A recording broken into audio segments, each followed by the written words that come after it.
Welcome to Ultras 11 Podcast. I'm Alex Amato. And I'm Joe Geneva, bringing you the 12th man's perspective on everything football. Ladies and gentlemen, it's match day.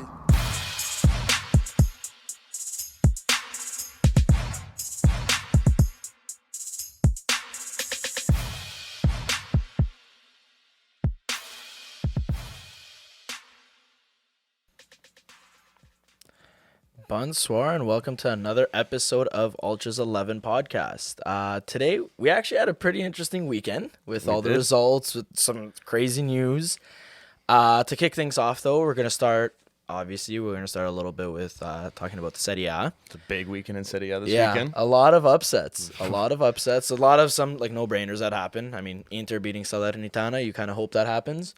You don't hope they slip up. Hey, you never know with those teams, man. Honestly, you don't. I always the bottom teams are probably the hardest to play, especially at this point in the season. Because I always say the second half of the season is always the hardest. I don't know, I'm obviously mainly watch Serie A, but you watch some of these teams in the second half of the season, and they're playing like prime Barcelona. Yeah, they're defending like Mourinho's classic park the bus, and then the way they're counterattacking, they're moving the ball. It's like, and then their goalie. Don't even talk about the goalies. Buffon. Don't even talk about the goalies. Spezia's goalie, honestly, if he doesn't get signed to Bayern Munich by the end of this season, honestly, something's going on. Watching a couple of his games throughout the year this year, I don't know how old he is, but what's his name? Ivan Provedel. Provedel, yeah, he's crazy. How old is he? I don't know. I want to say 27. He's somebody. I know he's not old. I mean, Inter, you guys need a goalie. Handles on his way out. Wouldn't be a bad idea to bring him in. Everyone hates Handanovic. It's not you hate him. It's you see he's 27. I was right actually with Provedel. You see the age catching up to him. You see the mistakes. You saw it last season. You're seeing it more often now. Yeah, it's coming with age, but he's hopefully at least got another year after this, 2 years. Yeah, I saw weren't they linked with Onana for a while? Right after, I'm pretty sure that's already complete. They already signed. Yeah? They brought. Well, that's what I was gonna say. I remember seeing a couple links with him once he comes out of his little. But who knows how long drug abuse? Yeah, didn't he wasn't he just suspended for using according drugs? to him, his wife gave him pills. Yeah, but he didn't know what they contained. Always blame the wife. Apparently, women don't know what they're giving their man. But regardless of that, Back to some of the other games. Milan, big game. That was a big game. Milan versus Napoli. Daddy Giroud coming up big again. I've always told you that man about Giroud against big teams this year. He's Mr. Clutch. He's coming up. Well, clutch. not just this year. Every year. But I'm saying with Milan this year, it's a new team. He's played in the Prem for so many years. Now coming to Italy, you're like, how's this guy gonna be? But all these big games, he's coming up clutch. Giroud, he's coming up. He's massive, one of those guys that he's just such a selfless player. You know, 100%. He could bang it in for you. He could hold up the play. He knows how to draw a quick little foul just to stall some time if you need that. He's honestly one of those guys that he improves any team he goes to, and I love him. I have nothing but good things to say about Giroud all the time. He's a perfect striker. I know. This might be biased, but Roma, Atalanta. Yeah, I mean, you guys did you know what? A lot of favors for a lot of people. I was going to say, I do have to thank you for that. Yeah. Because you guys did help us out. But, I mean, you guys are still behind us. Not by much. I know, but that's what I mean. It's still close. You guys are tied with Atalanta now. We're at 53. You guys are at 47, tied with Atalanta. Yeah. Lazio's behind you guys with 46. Well, they're always going to be behind us. Are they, though? Hopefully, actually. Yeah. I think that's the day I'll stop watching Serie A. The second Lazio actually finishes above us. Wait, they finished above us last year. I'll say they finished though. Maybe you should stop watching then. Right. But man, looking at this, you look at the table this year, I know, it for me, the last 9 years have been good, well, but of course we all know that. Man, looking at this table, I've never been this excited about a season. You know what? I honestly have to say, not even just for Serie A, if you look across all the top 5 leagues, the only teams that are realistically running away with the title right now would be Man City. No, not even actually. Man City's pretty much running away with that title. They could, but I mean, they still have to play Liverpool again. Yeah. I mean, hey, you never know. It's Liverpool. one of those You can't count them exactly. out. You can't count With Liverpool. Klopp, man. You Jared. can't count them out. Yeah, Jared. No, but Jur's gonna slip. I was gonna say PSG. Oh yeah. I think they have a 30-point gap already above Nice. I know last year, okay, whatever. Leo won. Everyone's like, oh yeah, PSG, but it was a fluke. No, like PSG, that's not gonna happen again. I think PSG tried to put all their marbles into trying to go for like the Champions League. They didn't really care about the league. They wanted the Champions League, and they put everything into it, and they still couldn't do it. Poor guys. I don't think they had to go by. They had to go by Messi, Ramos, Hakimi, Donnarumma. That's the Wijnaldum. Which has he been featured that much? I was gonna say I think Wijnaldum's just riding. They pine. bought him. They bought him just to ride. Poor pine. guy. I don't think he even wants to be there. I feel so bad for him. Moving forward from Serie A, we'll talk about England quickly. There was a big game. Not really a big game. On paper, it's supposed to be a really big game. Tottenham versus the Spurs. Usually they're playing against themselves, but Tottenham versus Everton. And on paper, it's supposed to be a rivalry. But even I know Tottenham absolutely smashed them, but it was disastrous. Watching Tottenham, it's still I know that with Conte and they're such an unpredictable team. You're either getting a team that is just absolutely gonna demolish you, or you're gonna get guys that are gonna go out and lose to Burnley. Well, this is the thing. Harry Kane has 173 goals, something like that. Yeah, not one of them's iconic. Think about it. But he's your garbage man. He's your goal scorer. I love Harry Kane. I really, really do love Harry Kane. He's probably one of my favorite English players actually of all time, besides Tammy Abraham.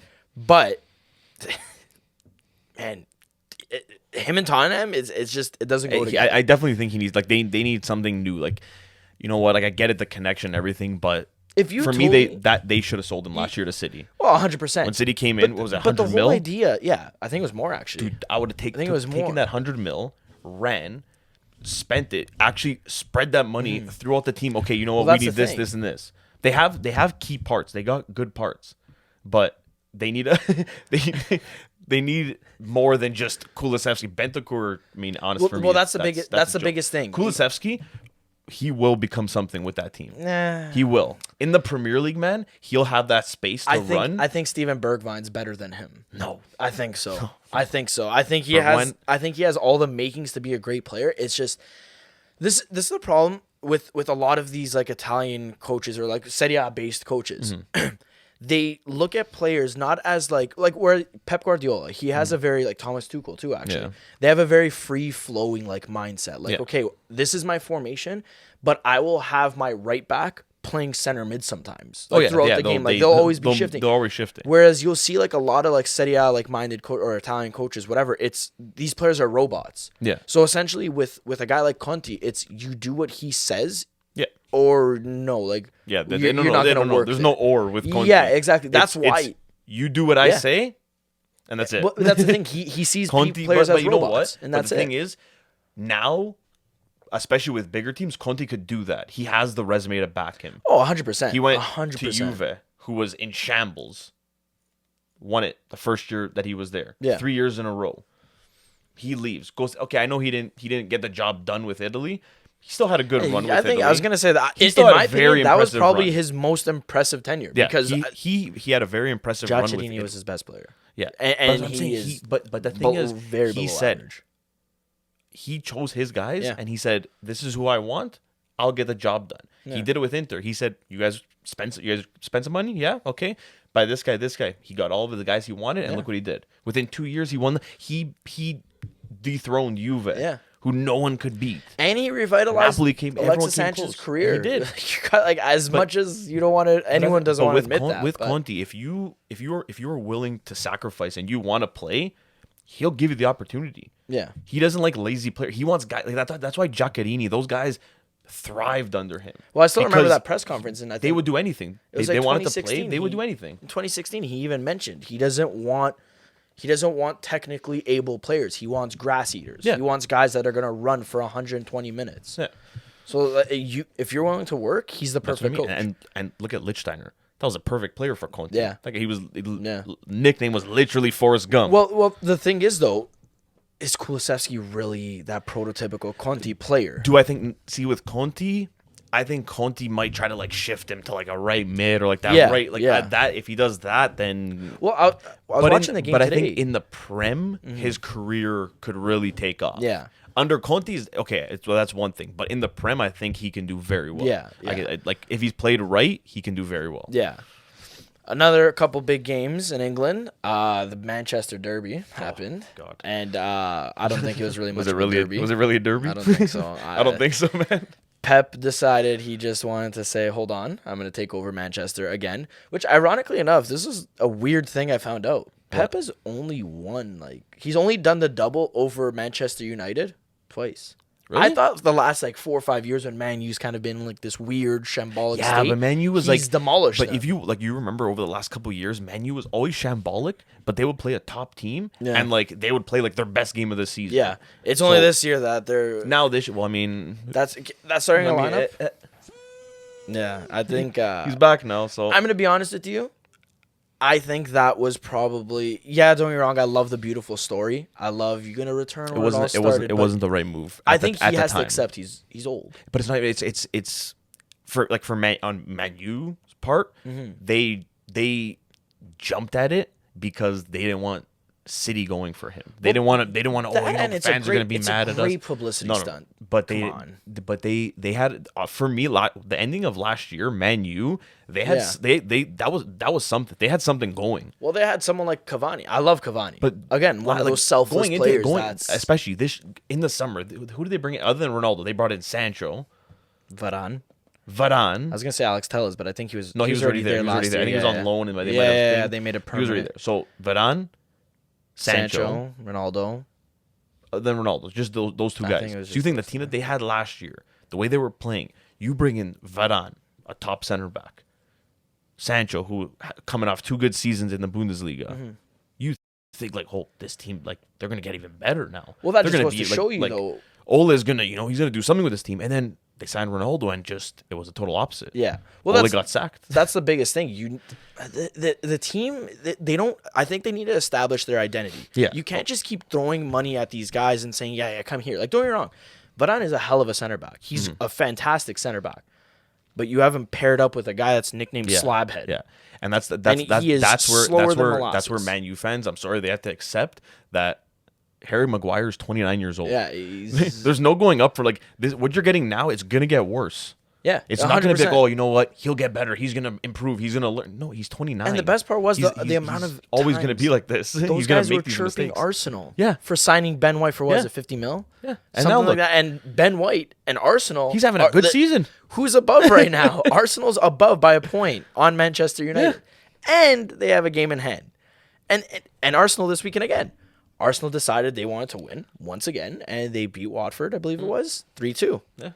And it goes to show you that if you have faith, don't get me wrong, in today's market, you got to splash the money on bigger names and stuff like that. I 100% I get that. Obviously. But look at what they're doing. They have 2 kids on their team, under the age of 21, Saka and Emil Smith-Rowe. Yeah. They combined, they have the most assists and goals. That's not something that is easy to get. No, obviously it's very impressive. But no one's talking about it's because Arsenal's always going to be that bad. They are. No matter what, even if they go undefeated all year, replicate that Invincibles thing. They'll always be nicknamed Arsenal. Sorry, but it's just one of those things. Other games in England, Brentford won. I'm very happy about that because Christian the boys at Brentford. Boys at Brentford decided to pull together a little W, 3-1 there. Liverpool beating West Ham. I guess the hammer really did drop, and it's dropping pretty hard. Yeah, but I mean, not really. Yeah, they're 2 points behind Man U. Again, this is the thing. Who says they don't jump Man U? Who's right behind West Ham? The Spurs, right? The Spurs. They're tied, 45. Exactly. 2 games in hand. Who, West Ham has 2 games in hand? Spurs. Oh. I mean, Spurs can jump. You see what I mean? Spurs can jump. But I mean, and then Wolves are below them. Arsenal's got 25 games. Yeah. They have 3 games in hand. That's what I'm saying. Arsenal's really under the radar. Man U's in shambles. But it's one of those seasons. It's like what I said before. A lot of these, the top 5 leagues, it's closer than a lot of people thought. We're in the final stretch. Another 10 games in every league. No, okay, but the Prem, it's close, but it's close for like a top 4 spot more than a number 1 spot. Isn't that kind of what matters? Yeah, top obviously, obviously you want to win but the title. But I'm saying title race, because realistically, you go back to Serie A, Juve, they're in 4th. Realistically, a couple bad games for Napoli, Milan, and Inter, Juve's right back up there. Oh, here we go.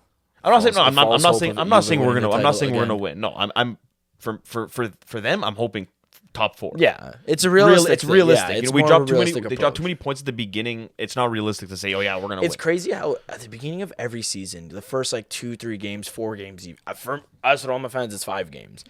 You could lose 5 games and I'm like, it's the beginning of the season. Yeah. But you don't realize when you look at the end of the season right now, man. It's like, wow. Yeah. I really wish we didn't lose 1-0 to Venezia. Yeah. It's those weird things, and it's like, damn, that's coming to bite us now. Like, those we win that game, we're ahead of these guys. We win this game, we're ahead of them. Like, it's just terrible. Yeah. Back to England, sorry. Leicester beat Leeds 1-0. Chelsea, Burnley. That was, I guess, Thomas Tuchel really. He's an innovator. Halftime, this guy comes on and says, "All right, this is what we're gonna do." Pops in fucking language. Always happening. Always happening. Pops in 3 goals right after halftime, and that's just brilliant coaching. Yeah, he's such a great coach, man. I think he's actually fantastic. I think I great and I love his honesty. Yeah. I love his honesty. Man. Seeing him in press conferences and how he's not one of those coaches that a lot of these coaches, they have that very professional, we'll take it day by day. We'll do this and we'll do that. Yeah. He's just honest. Yeah, he says it how it is. He's straight up, man. Stupid jokes, Yeah. I'd love to have him on my team. 100%. He's such a great coach. And you know what I like about him? He works wonders with a lot of the youngsters, and he does very well with shit. Yeah, exactly. He knows how He's to very develop good with shifting. He has multiple formations he likes to run. Mm-hmm. Yeah, obviously he has his favored 3-man back line. Yeah, the 3-5. But you'll see him running a 4-man back line. It's becoming so much more popular now. I know. It's actually crazy to think that. I used to always think a 3-man back line. Growing up, I thought that's crazy. The most attacking formation. You have 3 center backs and everything else is just up. Yeah. Now it's actually opposite of that. It is used as one of the most defensive formations because it's like a false 5-man back. It turns into that 5-man back. But when you're on the attack, you have those. Unless you're Thomas Tuchel and you decide you're gonna switch a 3-man back to a 4-man back and just let Pilly Willy over there switch to left back or right back and do whatever he pleases. Keep shifting. Yeah.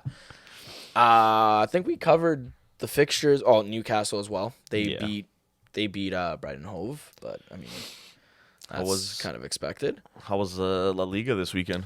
La Liga, Barca, they won. Spicy Barcelona. They were losing actually at one point to Elche, which, I mean, I feel like that's an ongoing theme this year. I swear to God, Joe, every time I go up, I'm looking at updates. If I'm not watching the game, every time I go look at Barca games, they're always down. They're always down 1-0 or something like that. Somehow, and then I go back into the game, they won. Yeah. It's always. It's crazy because you literally we're playing Elche today. Okay. No, they should beat them, no problem. What is an Elche? I know it sounds rude, sorry to any Elche fans listening, but it's like Barcelona, Elche.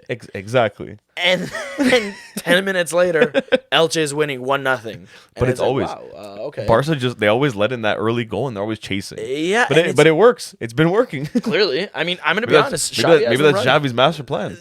Get these guys on board. He's like, hey, guys, weak, win strong, let a goal in first, and then come back. Let's see how you do it. Hey, you know what? It's a good testament to the mentality of the players that they actually fight back. I mean, yeah, to try to get that goal back. Which honestly, with now the direction Barca's going and the signings they're making and the youth are this Barca team, give it 5-10 years. You think Barca's on the up? Oh yeah, I'd agree. Barca, with that. Barcelona is 100% on the up because. You the way that the last 2 years they looked like it was like Juve, same thing. Yeah. They didn't know what direction to go. They were like, do we go here? Yeah, we'll buy youth, but then we'll buy a 39-year-old, and then we'll do this, and then they didn't know what they were doing.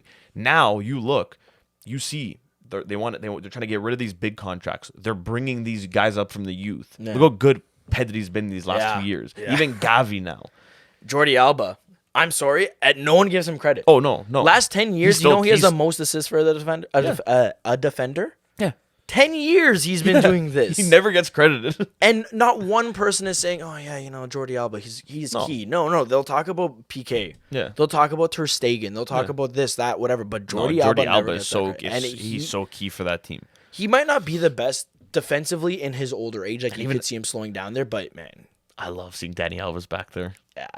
Seeing him back I think it's so nostalgic. And he's on that list of guys that, even though he's he's like 47 or something, 43, like a 40, weird number. Like, he's just old, but he still has the lungs. Yeah. He still has the legs. He still has the finesse. He still has, and whenever I was watching the game, dude, he has more stamina and more legs than Rabiot. Oh, I know. Has in one leg. Dude, I was watching. I love watching Barca like under Xavi because you could see they're starting to get like that tiki-taka identity I've back. been loving watching them play. And I'm watching Dani Alves because like he's older. You want to see what he's doing, especially for like his role as a right back to like get up and get down. Like that's difficult. Keep running back and forth. But what they're doing is he's shifting.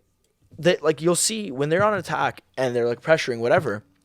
Dani Alves will shift as like almost like a defensive mid center mid, like in front of the defenders. And then Busquets will drop back into like a center back role, making it almost like a weird 3-man back. And then Dani Alves is the shield in front of them.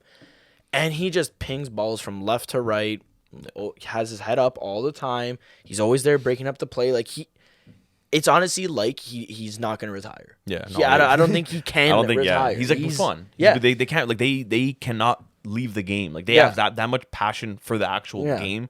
Not like some of these kids that now they get a little bit of money and then right to their head. Mason Greenwood, but we won't talk about that. Prison FC got a new talent.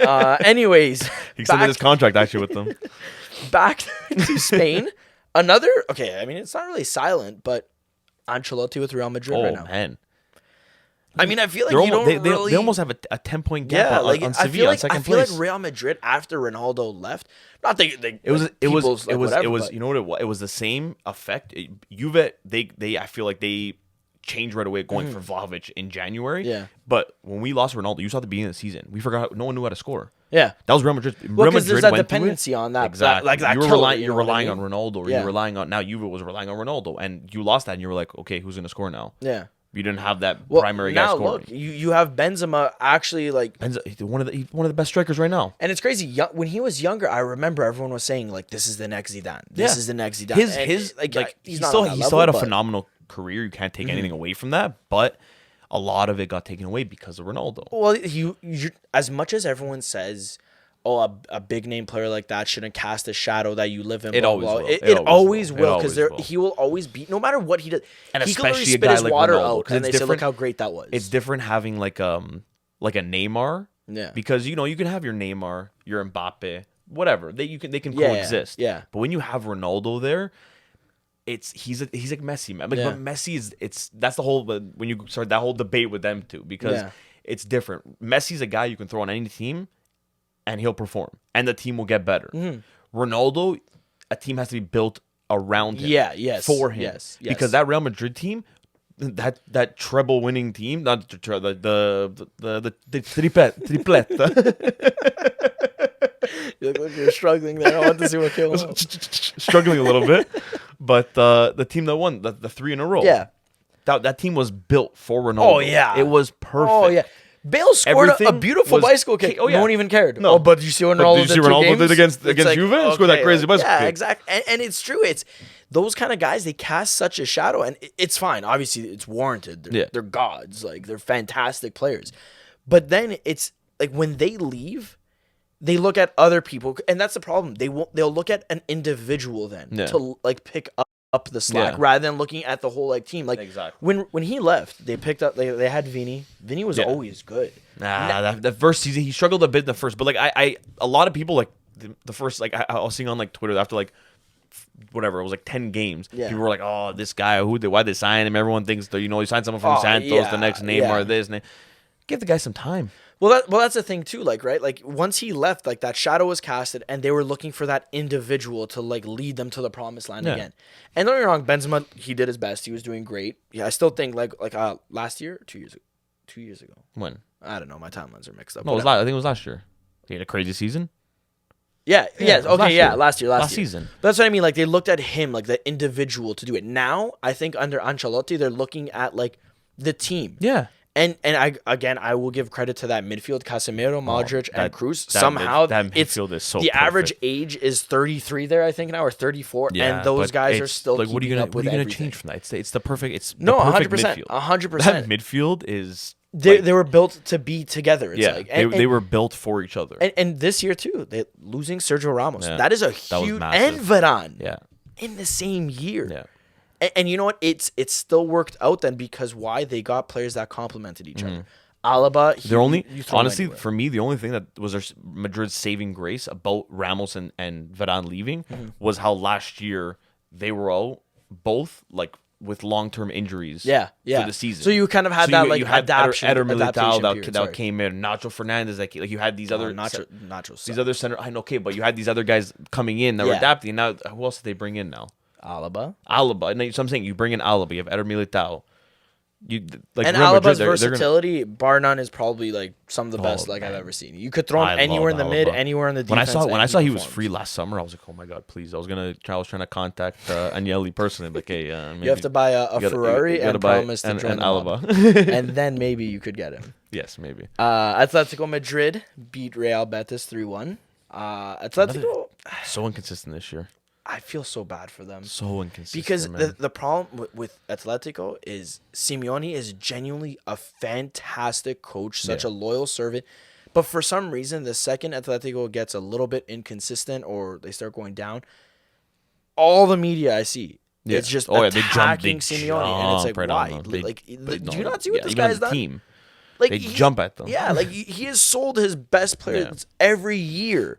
And still been able to compete. And he's still competing. Yeah. And people are still afraid of this team. Yeah. Koke, nobody even talks about him. No. Nobody even gives him any credit, but he's such a good player. Yeah. Selfless in every aspect. Plays left mid, right mid, in the middle. I wouldn't even be surprised if they throw him up top one day beside Correa. Who, again, look at those numbers he's putting up. I think he's at like 20 goals and assists or something like that.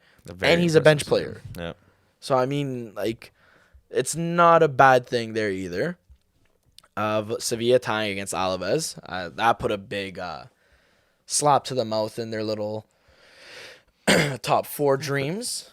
Yeah, Correa has 11 goals. 11 with assists, though. What's he at as well? That's it. Yeah. Are you even listening to me, man? Are you even listening? All right. Next league we'll talk about quickly. Germany. 16 in total. 16. Oh, 16 in total. Sorry. Yeah. My numbers are Get your facts straight. Sorry, brother. I was just fact checked and I was proven wrong, of course. But yeah, so Germany, Bayern Munich tied against Bayern Leverkusen 1-1. Dortmund's Another 9 shocker. points behind. Is that really a shocker?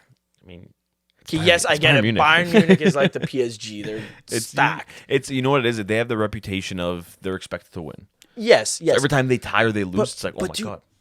Bayern dropped points. Bayern Leverkusen is pretty. No, I know. Like, they have still, one of that like they're revolving third door place. of They're still, youngsters. I mean, they're not up there. No, but they're competing and they're competitive enough. They're gonna give you problems when you play them. And Florian Wirtz. Yeah. Wirtz. I don't know how to pronounce it. I'm trying here. I just think they have this revolving door of Kai Havertz. Yeah. Like there's always a Kai Havertz on Bayern Leverkusen. Germany just had they've been just producing many talents, man. They've been pumping it out. They don't know where to send them anymore. They're all gonna either go to Bayern Munich or somewhere in the Premier League. Bayern Munich only have a starting 11 and some subs, so send them Serie A, send them to the Prem. We don't have the money. Serie A doesn't have the money for anyone world class like that, unless it's within the league. Yes, within the league, they will agree to the deal for some bizarre reason. We need that. We need some of that Prem money. That's what Serie A needs. They need more than Prem money. What's the table looking like there for Bayern Munich? Dortmund's in second. Bayern still got a 9-point lead on Dortmund. Dortmund's got a game in hand. Okay, so it's still a 6-point gap. Keeping in mind, you got to remember win that game. Dortmund's out of all competitions right now. They literally just have to focus on the league. Yeah, they got kicked out. Oh my god. Bayern Munich is competing on two different fronts right now because the League Cup they're out of. Dortmund's just How long's coming back? What? I think he started training again. He's still not back. He's been a big loss for them. Yeah. Oh, yeah. Well, I mean, again, it goes back to that dependency on players. That guy very comes in and he reliant scores on- 3 goals, him. just by thinking about it. It's not a bad dependency to have in Dortmund's No, situation, obviously not. but it's something that Dortmund's always been that team too. Like, they always have those beautiful like youngsters. They always have that. Dortmund's like, always producing just like these kids. Like, Yeah. Out of nowhere, you just hear this name. Like, oh, who's this guy? And the next thing you know, he's going to some prem team I mean, for they're 130 mil. Ajax Yeah, okay. with producing talent, I but do love Ajax. Gotta shouts out to Delict, my boy. I mean, And potentially De Jong probably in the summer gonna come over because he wants to be with his friend. He wants to be reunited. De Jong is fantastic. Still, he is very good. De Jong is probably the best midfielder playing right now. No, In his position, yeah. no, Who's playing with him right now? Pedri. In his position. They're the same position. No, They're he's both playing not. center mid. They play. No, Busquets plays but- in that holding midfield role.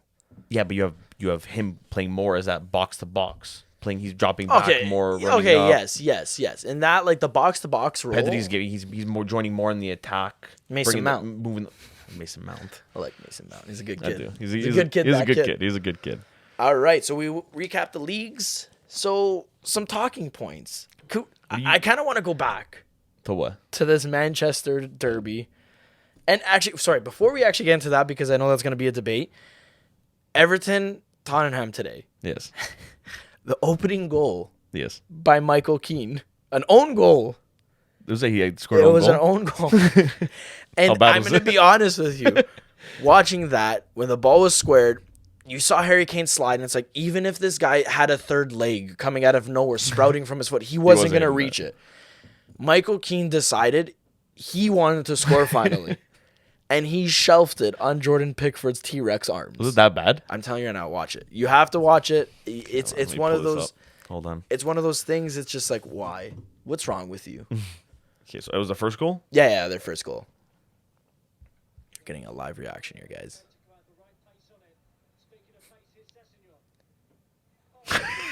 What a finish! It was a clean finish. What And a look, finish! they don't even go to dab up Harry Kane because they know. Like he Oh, man. literally. If I was gonna say, if they show the angle, Harry Kane Dude, couldn't even reach it.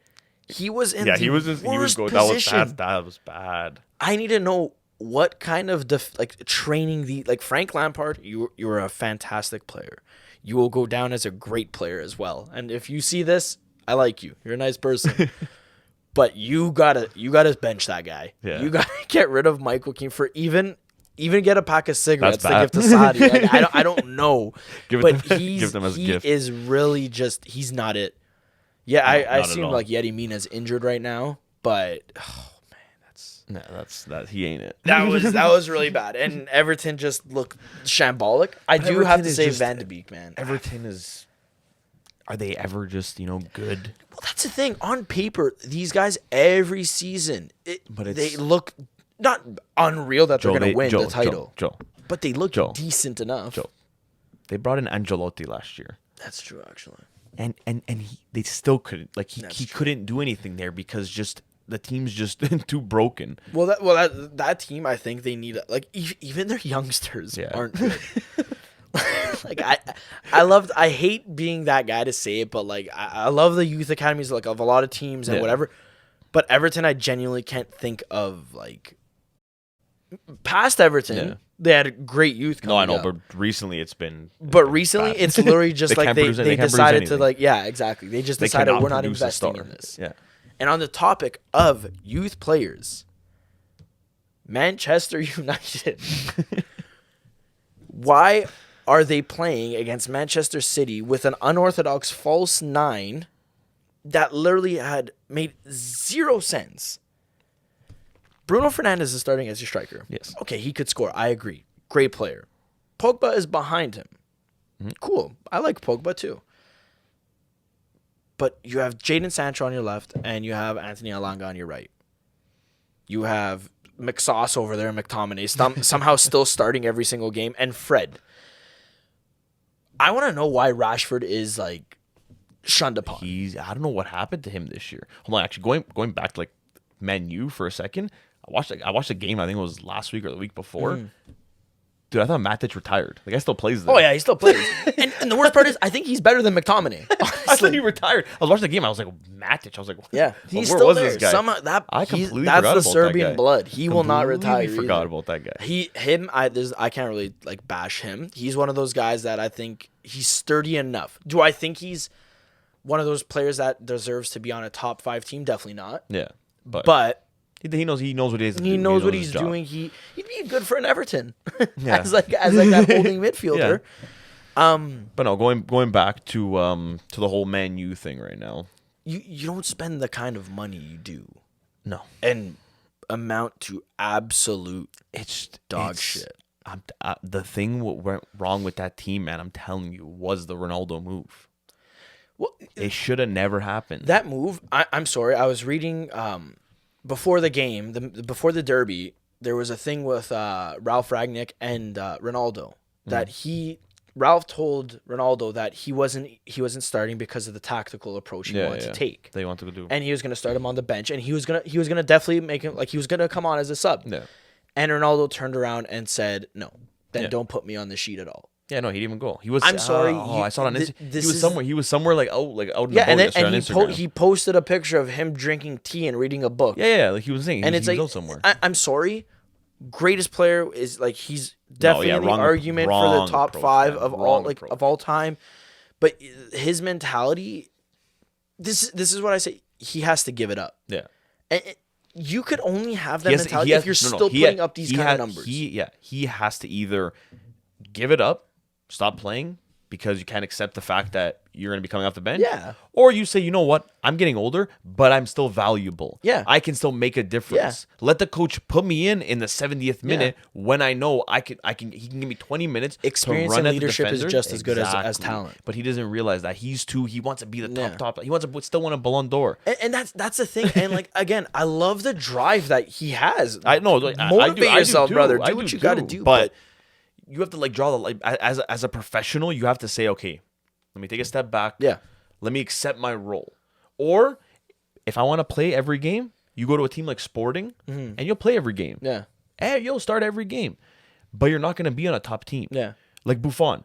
Buffon said, "Do I want to stay at Juventus and be on a top team, but I'm going to be coming off the bench and playing some games, or do I want to be starting every game because I still want to play?" Yeah. He made that choice and he went back to Parma and he's playing every game.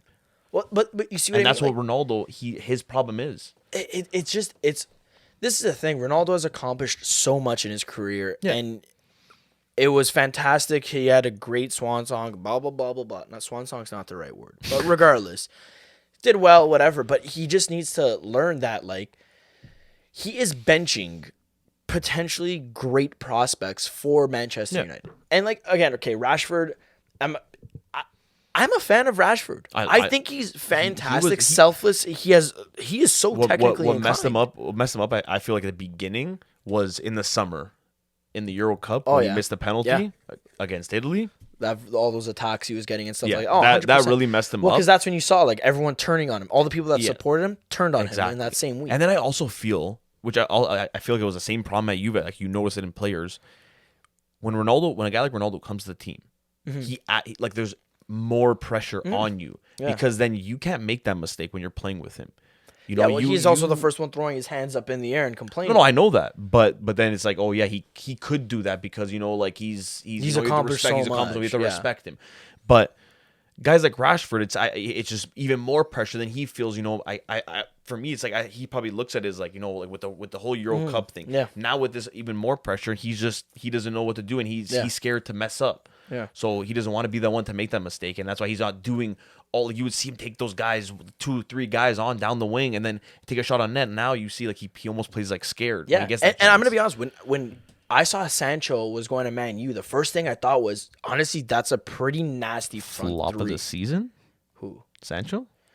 He's starting to find his feet a little bit. I Wait, mean, it's wait, kind of wait, late, but okay, wait. Here's the big question: in the whole talks of the Manchester Derby, bigger flop, him or Grealish? oh, 100% Jack Grealish. Yeah. 100% Jack Grealish. First off, this is where I feel will- like the only thing Jack Grealish has done with Man City, He has that nice all I've hair. seen. No. Oh. All I see is he's doing interviews on the Man City socials. That's all I'm seeing. Other than that, man, like I've heard nothing about him this year. This year, I think what he has, like He's a good player, and I'm sure next year you'll see Pep get more out of him because I feel like anytime Pep signs a guy, you give them that year of bang average performances, and then next year they and also flourish. like, I guess too, it's also hard to break into that like starting 11 that's he's had for like the last couple of years. And like, I'm sorry, like Bernardo Silva. Yeah, but I'm saying you Best- have him playing like that him. right now. You have Mahrez playing the way he's been playing. You're not Well, gonna look at bench that. Mahrez his first season too. Yeah. He was a ghost, and everyone's like, "Oh, what a waste of a signing! Why did we man. spend that much on him?" And now look, Pep wanted to get rid of him. yeah. And then, But that's what I'm saying. Like with Grealish, I'm sure next season will be his big season to see if he has like it in him to play for that top if club. he can be a starter for that team. But if we're gonna go based off this season, I would say 100% Grealish is the flop. Yeah. Sancho. Manchester United's flopping in general. Manchester, So anybody on that team, like you look You have at them, Harry like, Maguire Harry Maguire. as their captain. leading that team. Luke Shaw, what happened to him being Shawberto Carlos? Nah. He's the worst left back. Nah. Oh, I mean, Alex Telles has been good for them. Yeah. Oh no, I think Alex Telles is great. No, he's been good. He's very versatile too. He's one of those guys that he's And very one be well sexy. run. I heard. Aaron one be sexy. I thought he was on his way out. There was Yeah, a lot probably. of rumors about that. Probably, I saw. but I mean, like still, Ralph Ragnick says. still has like I'm had- pretty sure like one of the most like the highest tackles like in the Premier League. Oh yeah. You know what? I have to say, every time I watch a Man U game, I always think this guy, 1-on-1, he could probably stop everyone. Yeah. But I think he lets them get by him on purpose. Yeah. Because he wants to slide he tackle wants to them. yeah. Like I'm not even kidding. Like there have been times where I'm just looking. It's like, dude, he literally like He did touched nothing. it like a centimeter to your right. You could have literally put your leg there, and then he chases them and just crunches them. crunch them. It's beautiful. Yeah, but it's like he wants to do that. Yeah, like, and it's he's like- I want dude, to get let them get by me, and then I'll. I take don't them out. understand it. And it's if you're making those kind of crazy slide tackles, Yeah. celebrate it then. Yeah. This guy's just getting up like, yeah, whatever. like, yeah, I whatever. I just made a pretty crazy Yeah, tackle, no. and he walks away. They don't have the like, passion, man. You look at Chiellini. The guy makes a tackle at like half, and the guy's celebrating like he just scored a goal in the 90th. Even watching that Man U derby, when they after Manchester City scored the first goal, Stop calling it a derby, man. it wasn't a derby. Did you, it hold was on. practice. Did you see that stat in the last 15 minutes of the game? What the possession was? Yeah. Did you see that? Man City had 92% possession. That's what I was getting to. Manchester United, they equalized, and you thought, oh, wow, they're putting on a fight. The second that second goal was scored for City, and Foden literally made Lindelof, his little pet, yeah.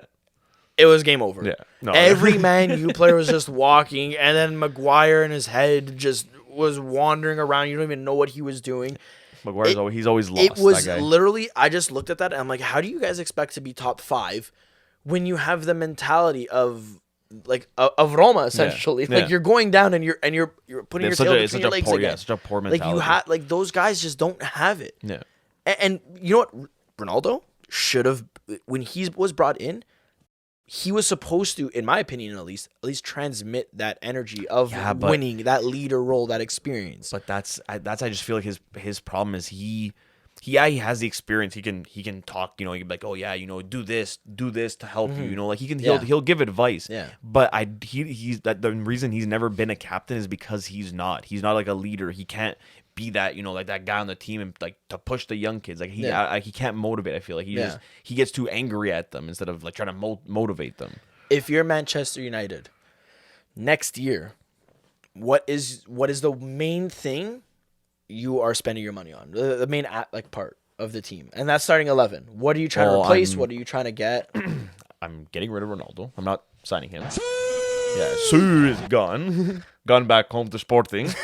Oh, that'd be beautiful. Yeah, it's like I would love that. That's a nice story. But I wouldn't resign him. I would probably invest, into a center back because To pair up with Varane or to pair up with Maguire? no, Maguire, get him out of here. Even like Varane too, he's great. Is he a little overhyped? I think so. He did have Sergio Ramos with him his did. whole career. Look at where look at the teams he's been with on Real Madrid with Ramos, playing beside Sergio Ramos. You said Ramos twice. I know. Oh, okay. One of the greatest defenders to fucking He touch the pitch. genuinely did revolutionize, I think, the center back role. He was phenomenal. Yeah. And Varane played beside that. Yeah. So and then with France, Look at the team Big he had. Sam. He had Big Sam It beside him. It doesn't even matter who was beside him because you had N'Golo Kante in front of you.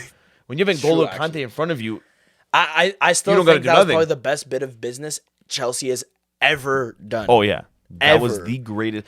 If any team spent 100 mil, 200 mil, 300 mil on Kante, it's worth it for what he's bringing to the team. Like he'll make your team better instantly, no matter what team. Yeah. Oh yeah. No, it's And because this is saying a lot.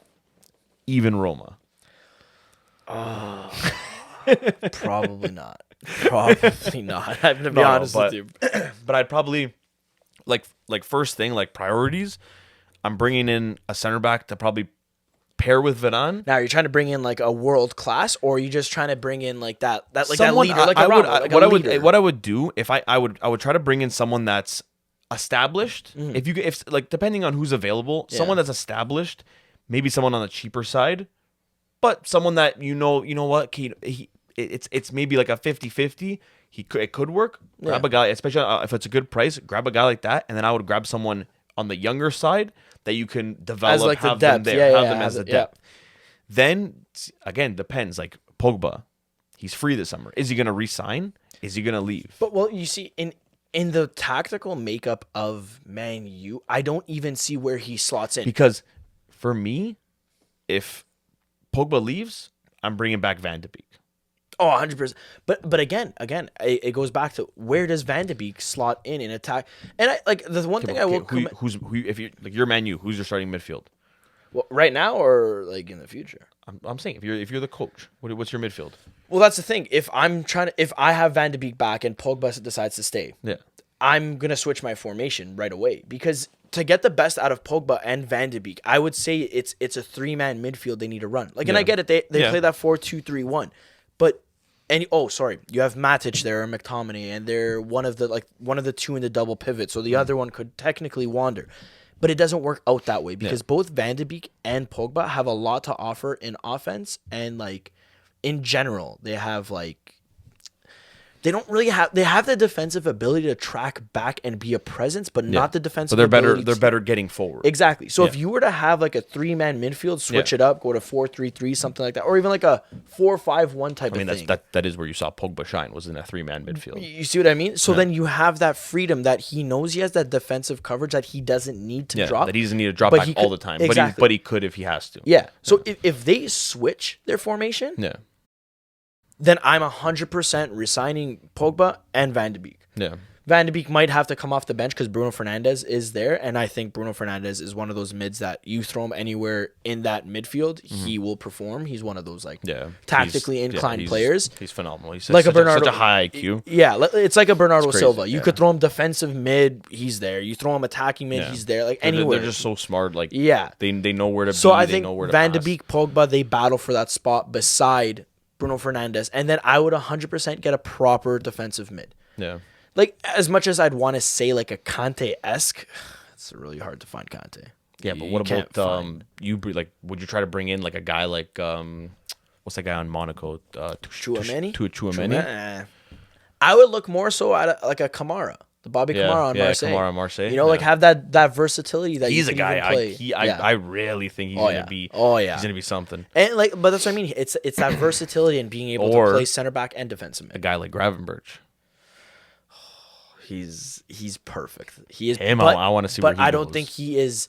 What they need, I think, is a defensive mid more. Like Gravenberch, don't get me wrong, he can play that role, but I don't see him as being like that sole defensive mid in a 3-man mid. You know what I mean?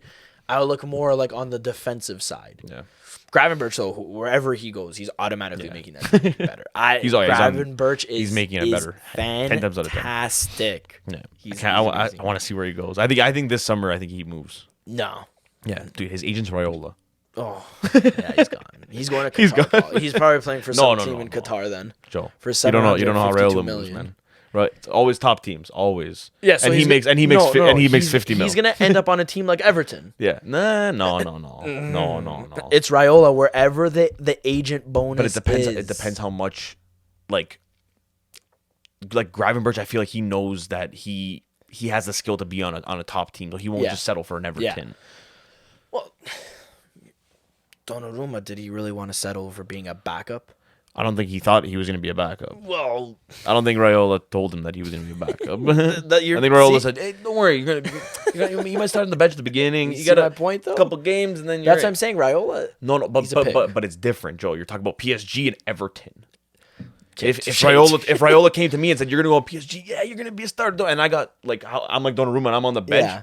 I'm chilling. I'm gonna be chilling with Neymar, and Messi every day, and I'm making money. Yeah, but do you really want to be on the bench? No, Given your obviously, age, obviously like, not. being that Obviously young not. and that good. Yeah, obviously not. But I mean, like, it's a different situation. Like, at least you know, yeah, I'm on the bench, but like, if I'm, you might be winning. You're gonna Yeah. be definitely winning a trophy that year. Yeah. So you know you got that. Everton, what are you gonna win? You might win something crazy with Frank Lampard. Who knows? I mean, look at him with Chelsea that year that they weren't allowed to sign anyone. Yeah, he had a good run with Chelsea. It's just Well, dude, it sounds crazy. Sorry, I had to adjust myself there. I think he actually coached Chelsea better at that point before he bought these players. Yeah, but because then I think but the purchases, that's what the problem was. where it went to him because it's like, I need to start playing Timo. Yeah. He's not playing well, and Tammy was doing well for me. yeah. Tammy off the bench was doing pretty decent too. Yeah, he was. You know what I mean? He started good for him, benching man. though, like the players that were key for him last year or the year before, sorry, and started playing these guys he purchased because again, you're not going to waste an investment. He bought them, like that. Yeah, right. You're gonna use your investment. Yeah, exactly. And like now, look, like I still think Tottenham. I was going to say we're not talking about Tottenham. With Chelsea, I do think Chelsea has a great youth academy. Yeah, All Yeah, their players they've on loan been- are doing fantastic. Look at- Them and look at- Arsenal look are at probably the look best. at the guys in that like England. have been coming up from Chelsea. What's his name? The other guy now, Chaloba. Oh, Chalobah. Chalobah. There's two of them. There's Nathaniel and Timothy. There's two of them? I might be wrong with that name. The one that looks like handsome Squidward. The one that's playing for them right now. Yeah, him.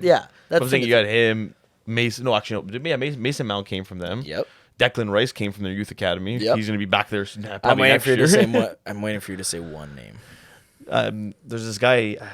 What's his name? I think he plays on some team. Tammy Most goals for all English players across the board. Abraham. Yeah. Yeah, that guy. Beautiful He's man. okay. He's all right. Beautiful He's all right. man. But again, it goes like he's but still technically but on no. loan. Yeah, no, he's per still se. Yeah.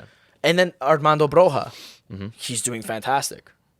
Yeah, then they Gallagher on Crystal Palace. they've been I think he's Yeah. back. He's back next year too. But you see what I mean? Like they're literally covered Chelsea, and I think Man U needs like, to every take aspect. a page out of their book. Yeah. Oh yeah. Like Big especially time. because Man U, like, they don't have bad players coming from their youth ranks. No, they just They just don't use. they're not giving them. Yeah, they don't not giving them. And if the they loan them opportunity. out, they're not. You don't even hear. Yeah, about you them. won't hear You're of not them. loaning them to teams that are actually like That's the going to problem. develop them. That's a big problem, and that's a like big problem in Serie A. Well, I was That's gonna a say whole nother it's thing. it's a big problem in general where players like okay, again we'll go back to Serie A because it's something easier for us in that aspect. But they loan out these players to a team in like the second division, the third division in Italy, and it's like, are you really developing? Yeah. The leap between Serie B and Serie A are so massive. Yeah. There's a reason why like making the leap from the youth academy to the first team is so difficult. So they try to ease you in by giving you to the second division, but you don't really learn. You're not learning. Not literally. No one, I think Roma has loaned out to a second division team, has come back to the first team and actually been useful. Yeah. Honestly and truthfully. Yeah. You got to look at loaning your players out to like those mid-table sides that like, they have that fun tactic behind them. Like a Sassuolo. Yeah. Empoli. Like, you have these teams that like they're under the radar, but they actually develop. Yeah. And Chelsea's actually loaning players out to teams that will develop. But they're also bringing the guys back and giving them a chance and actually playing like and if they're not just keep loaning them out, and that's why Chelsea has, for me, that has just gotten so like good these last couple I think years. they're set just- up They're set up for a perfectly. while. And Yeah, oh yeah. for our next topic, actually, their takeover. Yeah. There's all the stuff that's going on with Roman Abramovich. Next week we will have someone more of an expert to speak about this. We're gonna be going more into depth about We'll it. just briefly touch up on it right Because now it because did. even I don't know that much, and I don't know. Al, do you have a lot of knowledge on the whole takeover? On the whole takeover right now, I know that they were going back and forth with these it was an American company, I think. Yeah. I saw that some like the Jets owner or something like that. Yeah, they were going back and forth with that, but I don't think anything's official yet. But I know he is gonna sell. Like they do have the intention just to to sell. catch everyone up, if you aren't following along with the whole Chelsea saga right now, since the whole war again has started with that whole Russia-Ukraine stuff, Roman Abramovich was kind of pressured. I say he was pressured. I don't think it was more of a pressure. I think he just saw the situation and what it was gonna be, what it could be potentially become, and he didn't want to leave the club and to get into that situation. So he just that's why I think he's just selling now. Yeah, no, he's doing it for the better of the club. But my whole thing, why I'm saying they pressured him, is because whatever stuff they have to prove Roman Abramovich gave money to Putin, whatever it is, first off, it happened in 2018. Yeah, we are in 2022. Yeah, but they look back at everything. Second off, why are the politics again getting involved? You've already punished the Russian league. Yeah. You've punished the Russian national team. Now I was even reading apparently with the Russian league and Ukrainian league, they're only allowed X amount of foreign players. So now David Neres, see you later. Wow. De Zerbi coaching Shakhtar, see you later. A lot of these foreign Malcolm, he's leaving. I didn't know he's that. not coming to Roma, if you guys were wondering, because that time he was in the airport. But yeah, so like you're already doing all this punishing. You're already taking care of it. Yeah. Now Roman Abramovich, regardless of his tie that he might have still, I don't know. I don't know that far into it. I just think this is an attack on him in a sense, because he and for him to like literally just sacrifice his position, leave it with a club legend, Peter Cech and Marina as caretakers, and donate to the charity. You could see all his intentions are.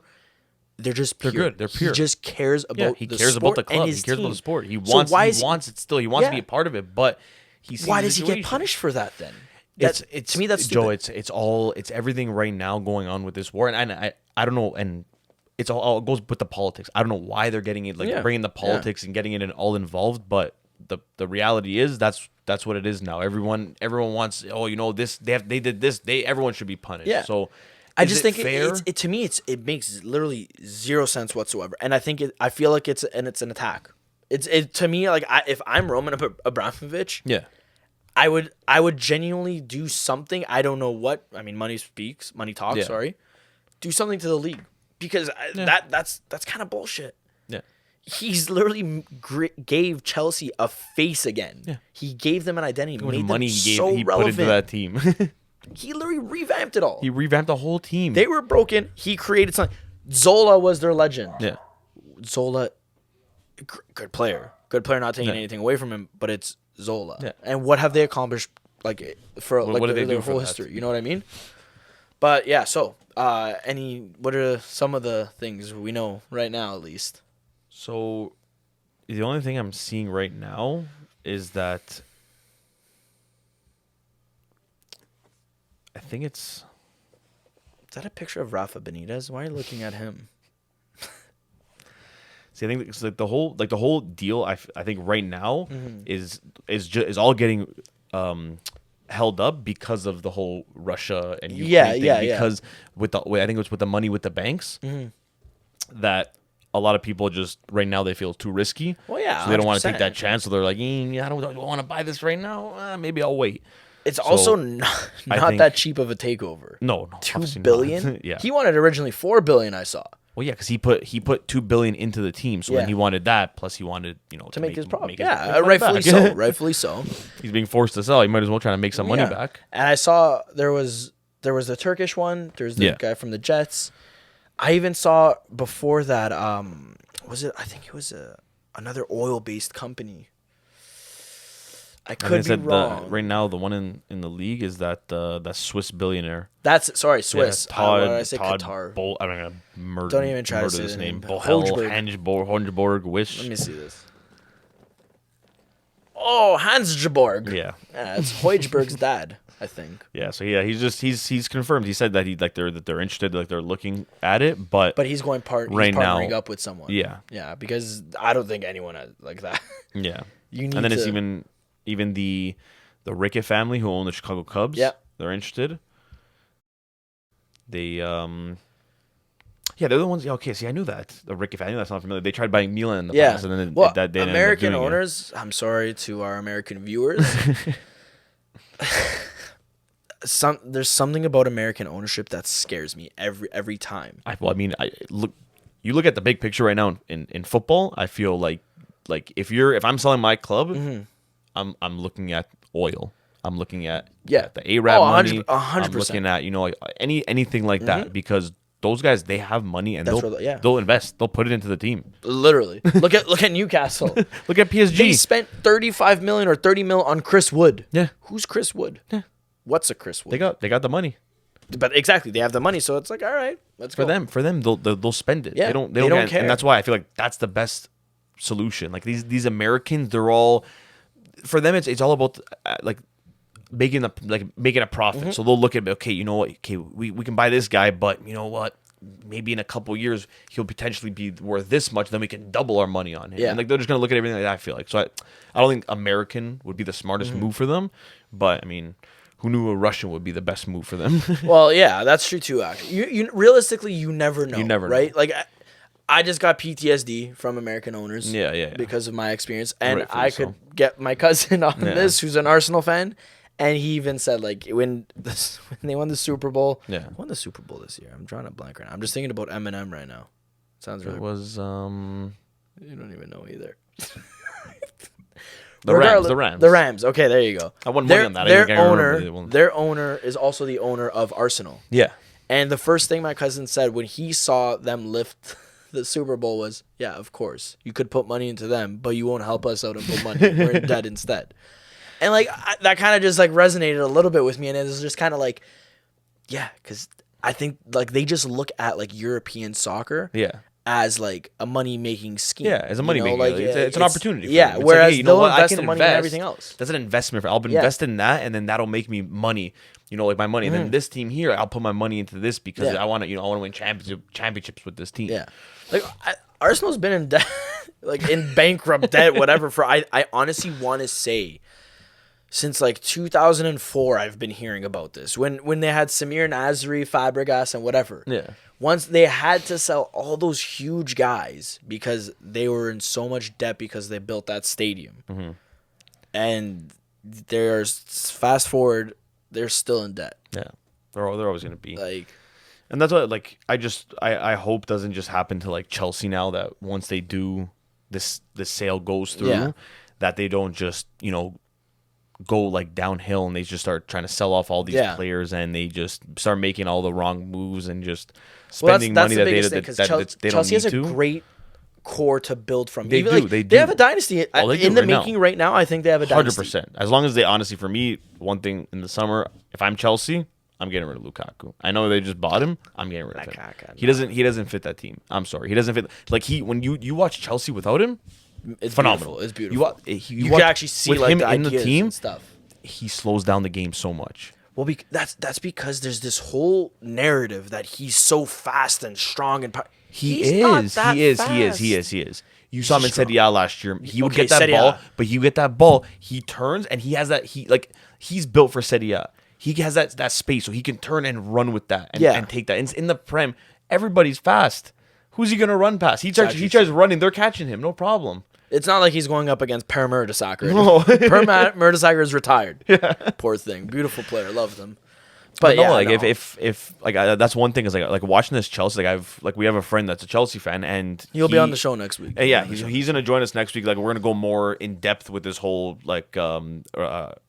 Abramovich thing. Tammy Abraham. No, Tammy Abrahamovich. Tammy. It's not always Roma, Joe, man. Could be. Not always. You're lucky I hung that up. But anyways, no, yeah. So we'll have him on next week. We'll go more in depth with this whole sale and everything that's going on with Chelsea. But I just hope that this team doesn't get ruined because I actually enjoy watching this team, and like just watching them play. Like it just what they got going on right now. Yeah, I hope it doesn't get ruined. Well, I know this is terrible. Well, oh Jesus, it's not that terrible actually. But I was reading that apparently with the whole turmoil that's going on with Abramovich and stuff like that, I was seeing that Jorginho might want to like leave from there. Yeah.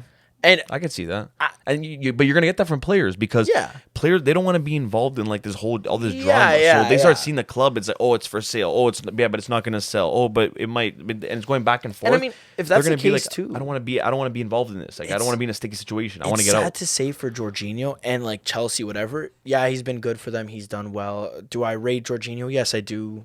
All this stuff, whatever, but he's replaceable in that. Oh yeah, no, it's not like replaceable. He's not a guy that it's like he leaves your team and you're like, okay, yeah. Now like it's gonna be. For it's gonna be for tough Napoli, it was to that replace though. that. For Napoli, it was that. For a but solid that's a team, like not season. because they were reliant on him. Chelsea's not reliant on him. Yeah, he's great he's an asset. He's great to have on that team. Yeah. But you can like he leaves, you can replace him. You can get a guy to fill that spot.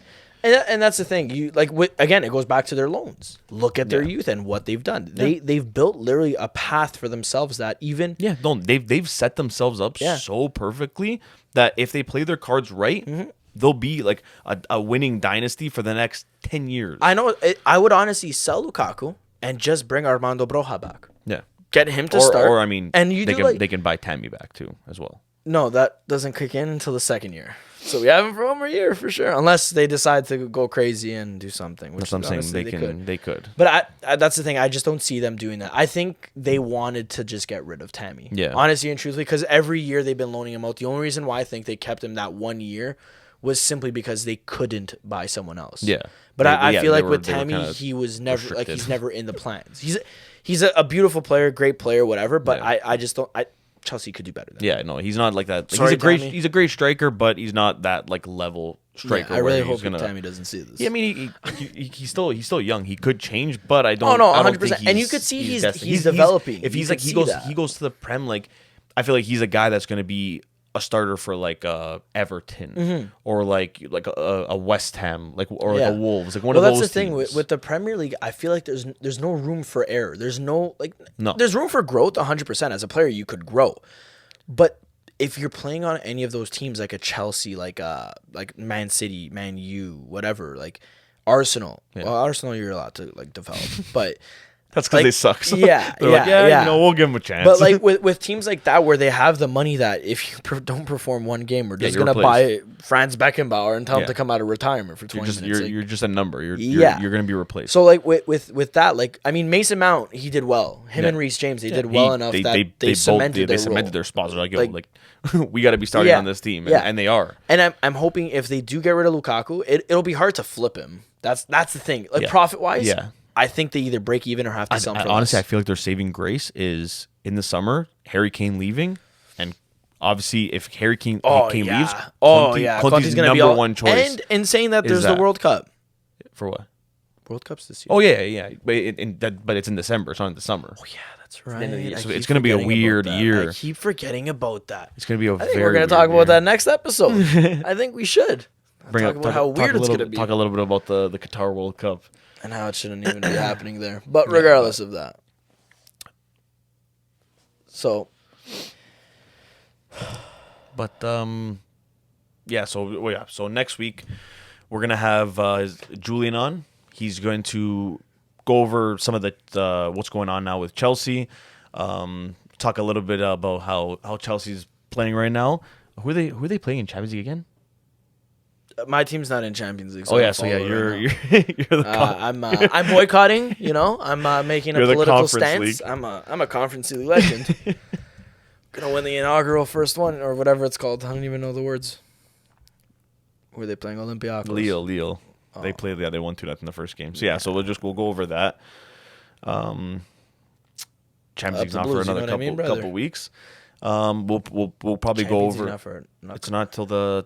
Oh no! Wait, no, it is this week. It is this week. I was gonna say they don't play till next week. You play this we week.